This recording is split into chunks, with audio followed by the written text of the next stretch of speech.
সকল হত্যাকাণ্ডের বিচার হতে হবে। 3000 পুলিশ হয়েছে সেটা না, বাংলাদেশের মানে একজন নাগরিক, একজন শিশু, একজন নারী পুরুষ যেই হোক, বিচার বহির্ভূতভাবে যাকে হত্যা করা হবে সেই হত্যার বিচার হতে হবে। সেটা 71-এর গণহত্যার সাথে যারা জড়িত, 24-এর গণহত্যার সাথে জড়িত, এবং 24-এর এই গণ অভ্যুত্থানের পরে 5 আগস্টের পরে রাজনৈতিক ইন্টেনশন নিয়ে যে সকল হত্যাকাণ্ডগুলো ঘটানো হয়েছে, সেটা আওয়ামী লীগের কর্মীদেরকেও হত্যা করা হয়েছে। আমি এখানে আওয়ামী লীগের কর্মীর যে রাজনৈতিক, তার যে ভুল, তার যে অপরাধ, সেটার বিচার আইনিভাবে হবে, সেটার রায় জনগণ অন্যভাবে দিবে। কিন্তু হত্যা তো করা হয়েছে, সেই হত্যারও বিচার হওয়া উচিত।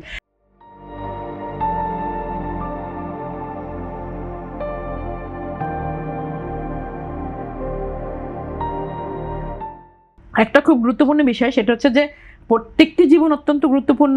প্রত্যেকটি ব্যক্তির হত্যার বিচার হতে হবে, বিচারের আওতায় আনতে হবে, বিচার ব্যবস্থাটা স্বচ্ছতার মধ্যে থাকতে হবে, প্রশ্নহীন রাখতে হবে।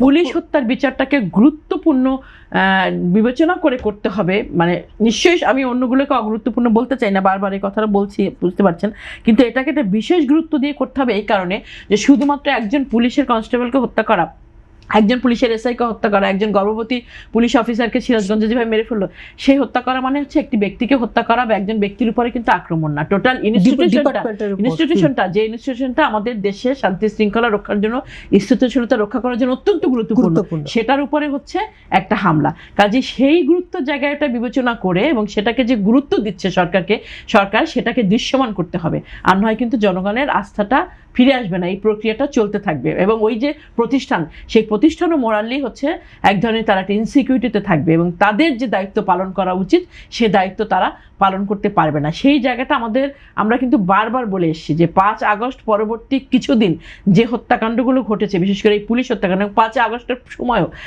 সেই হত্যাকাণ্ডগুলোর বিচারটা হচ্ছে অত্যন্ত স্বচ্ছভাবে, প্রশ্নহীনভাবে, দৃশ্যমানভাবে করতে হবে। এবং সরকার যখন ক্ষমতা এলো তখন কিন্তু এই বিষয়টি নিয়ে আলোচনা হলো, কিংবা প্রতিপক্ষ রাজনৈতিক শক্তি যখন এই বিষয়টিকে অপোজ করার চেষ্টা করলো, কিন্তু সরকার কিন্তু ব্যাকফুটে চলে গেল এই পুলিশ হত্যার বিচার নিয়ে।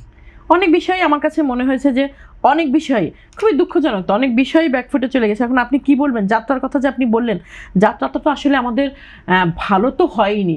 এই যাত্রার মানে বলে না যে সকালে সূর্যটা দেখে সারাদিনটা বোঝা যাবে। আমরা একটা এতগুলো রক্তের বিনিময়ে একটা সংসদ পেলাম, যে সংসদে 71-এর গণহত্যাকারীদের বিরুদ্ধে শোক প্রস্তাব গ্রহণ করা হলো। যাত্রাটা তো সেইখানেই আমাদের বাধাগ্রস্ত হয়ে গিয়েছে বলেন। মানে এইটা তো 24-এর গণ অভ্যুত্থানের সাথে 71-এর গণহত্যাকারীকে স্বীকৃতি দেওয়ার তো কোনো মানে সংযোগ নাই, কিন্তু তারা সেই সংযোগটা ঘটালো। এবং সেরকম নানা জায়গায় আমার মনে হয়েছে যে তাদের যে প্রতিশ্রুতির জায়গাগুলো ছিল, সেই জায়গাগুলোতে জনগণের কাছে যে প্রতিশ্রুতিগুলো তারা মুখে দিয়েছে, সেই প্রতিশ্রুতির জায়গাগুলোতে তারা সরে এসেছে। এবং সমান্ত সমালোচক যেটা বললেন যে সেটা আসলে তাদের জন্য একভাবে মানে উল্টো হয়ে ফেরত আসবে এক সময়, সেই শিক্ষাটাও মনে হয় নেওয়া উচিত। তবে ওই যে প্রত্যাশার জায়গাটা সেটা হচ্ছে যে খুবই স্বাভাবিক যে একই ধারাই চলবে আর কি। এই স্ট্রাকচারটা পরিবর্তন না করতে পারলে, কাঠামোটা, এই ব্যবস্থাটা পরিবর্তন না করতে পারলে আসলে এই বিষয়গুলো এইভাবে চলতে থাকবে আর কি।